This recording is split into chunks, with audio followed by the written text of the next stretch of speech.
adamaden ka fandanya ban k'i ka gɛlɛya ban k'i ka tɔɔrɔ ban k'i ka dekun ban k'i ka kamanagan ban k'a sɔrɔ i ma don Ala tanamako la Suratul Waqi'atu kuranɛ jɛlen kɔnɔ dati fɔ diɲɛ da yɛlɛma cogo t'a la ayi o tɛ sɔsɔ kuranɛ nafoloso o don ye Suratul Waqi'atu ye cɛ o cɛ y'a baara kɛ wallahi Ala bi sɔn Ala bi sɔn dati Ala bi sɔn a b'i nafolo d'i ma nkalon tɛ ko la dɛ nin ye nafolo baara jɛlen di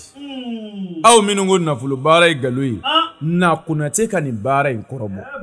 ne m'a fɔ i ka da la walima i kana da la dɛ nka na dɔrɔn i k'a kɔrɔbɔ dati ne tɛ Ala ye ne tɛ kira ye nka wallahi Ala ye dɔnni dɔw bila dugukolo kan taa kana ti olu la fiyewu ni ko n ko Ala ma ni o tɔgɔw ye billahi Ala bi sɔn a bi jaabi o Ala tɔgɔ dɔ de ye Iza Wakati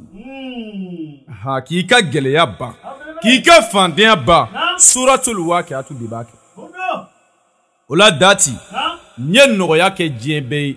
Iza Wakati nafolo baara ka nafolo sɔrɔ teliman na karabali la k'a sɔrɔ i ma don Ala tanamako la i ma baara jugu kɛ i ma boli sɔn i ma sɛ faga gabakuru kan i ma taa baji sɔn i ma fasu sɔn i ma basu sɔn Ala ne y'a sarti fɔ bɛɛ ye dati Iza Wakati baara a nafolo baara teliman konsigasi t'a la tɔɔrɔ t'a kɔfɛ a baara bɛ kɛ diɲɛ bɛɛ 30,000 nka dati ni n ko 30,000 i bɛ 15,000 sara fɔlɔ k'a jira e la ne tɛ mori tɔrɔnbɛri ye ne tɛ mori fulomani ye n bɛ kuma ni n ka dɔnda di jɔn de bɛ Ala deli dati Ala de bɛ jɔn jaabi jɔn tɛ se ka jɔn jaabili garanti c'est à dire jɔn de b'a ɲini Ala fɛ Ala yɛrɛ de bɛ sɔn a bɛ jɔn jaabi nka n'i y'i sigi k'i bolo da i sen kan k'i mako tɛ sababu la billahi i bɛ sa i ka bugu la i tɛ dɔrɔmɛ sɔrɔ wuli i k'a ɲɛɲini wuli i k'a ɲɛɲini o tuma Iza Wakati baara 30,000 nka dati bɛ 15,000 de sara fɔlɔ ani i ka sɛden 3 sɔngɔ 1,800 an bɛ baara kɛ baara jaabi sɔrɔlen kɔ i b'i ka wari tɔ sara o tuma i bɛ diɲɛ jamana o jamana i bɛ dugu o dugu baara bɛ kɛ nin cogoya in de la wa ni Ala sɔnna n'i y'a baara kɛ dati Ala bi sɔn a bɛ nafolo d'i ma o tuma aw minnu bɛ kule la su ni tile ko n ye diɲɛ baara bɛɛ kɛ n garizigɛ ma dayɛlɛ n ye diɲɛ baara bɛɛ kɛ n ma nafolo sɔrɔ n donna dɔnnibaw kan n donna somaw kan n donna boriw kan n ye baara bɛɛ kɛ n ma nafolo sɔrɔ n bolola nafolo tɛ basigi na Iza Wakati baara kɛ wallahi Ala bɛ nafolo d'i ma taa kana t'a la Ala tɔgɔ jɛlen don kuranɛ jɛlen don dɔnnibaga bɛɛ ye Konate seere ye a y'anw tɛ kuma kunfɛ dati ne t'i foyi fɔ lamɛnbaaw ye ma min teste k'a lajɛ k'a kɔrɔbɔ k'a lajɛ a kɛlen sɔnnen kɔ m'a di lamɛnbaaw ma wallahi dati an kɔrɔ sisan ne ye nin f'i ye n bɛ segin a kan an balimakɛ dɔ bɛ yen dati a ye ne wele a ko garibukɛ gɛlɛya b'i na tɔɔrɔ bɛ n kan ko nka ne tigɛlen don baara caman na dɛ sabu n donna mori caman kan n ye baara caman kɛ ko foyi ma ɲɛnabɔ awɔ ko foyi ma ɲɛnabɔ ne ko a ma n ko o bɛ kɛ cogo di o bɛ kɛ cogo di tiɲɛ don i donna mori kelen kan o ma dilan i donna mori 2 kan o ma dilan mais mori caman foyi ma ɲɛnabɔ dati n ko o bɛ kɛ cogo di n ko kɔnɔ ale donna mori jumɛn kan Ala ko moriw de don wa walima sitanɛ moriw de don ne ko a ma n ko n bɛ baara k'i ye 30,000 n ko nka 15,000 di yan n bɛ baara k'i ye wallahi ni baara ma ɲɛ c'est à dire n'i ka baara ɲɛna i bɛ segin ka na wari tɔ di Konate ma mais i bɛ 15,000 sara ani ka sɛsɔngɔ n bɛ baara kɛ i yɛrɛ sigilen ɲɛna o la baara ɲɛnen kɔ i bɛ segin i bɛ n'i ka wari tɔ sara ani se ye bonya min ye ka fara a kan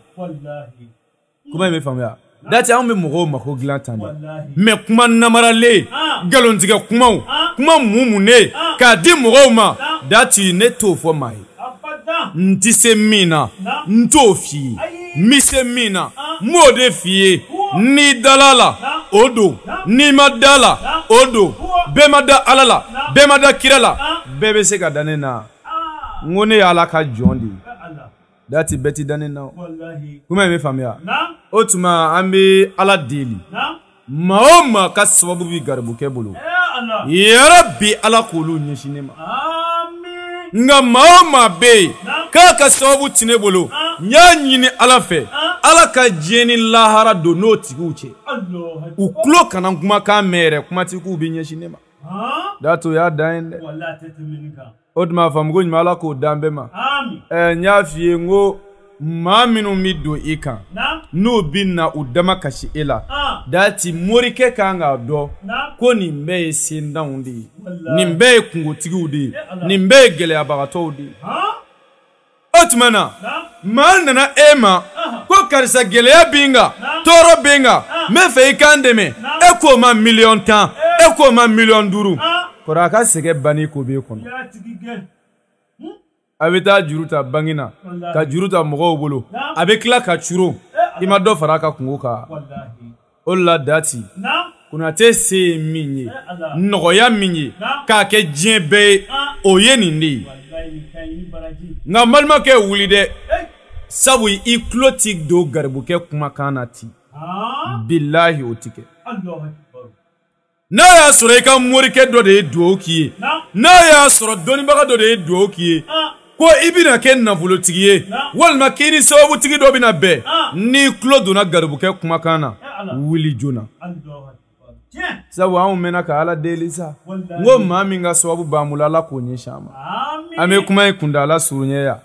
garibukɛ ka téléphone numéro o de ye +223 72 24 02 98 o tuma an bɛ dugawu kɛ lamɛnbaaw ye ka tila ka dugawu ɲini u fɛ an b'a fɔ rabbana zalamna anfusana wa in lam taghfir lana wa tarhamna lanakunanna minal khasirin rabbana atina fi dunya hasana wa fil akhirati hasana wa qina adhaban nar rabbana la tuzigh qulubana ba'da idh hadaytana wa hab lana min ladunka rahmatan innaka antal wahhab subhana rabbika rabbil izzati amma yasifun wa salamun ala al mursalin walhamdulillahi rabbil alamin laka masawaba sallallahu alaihi wasallam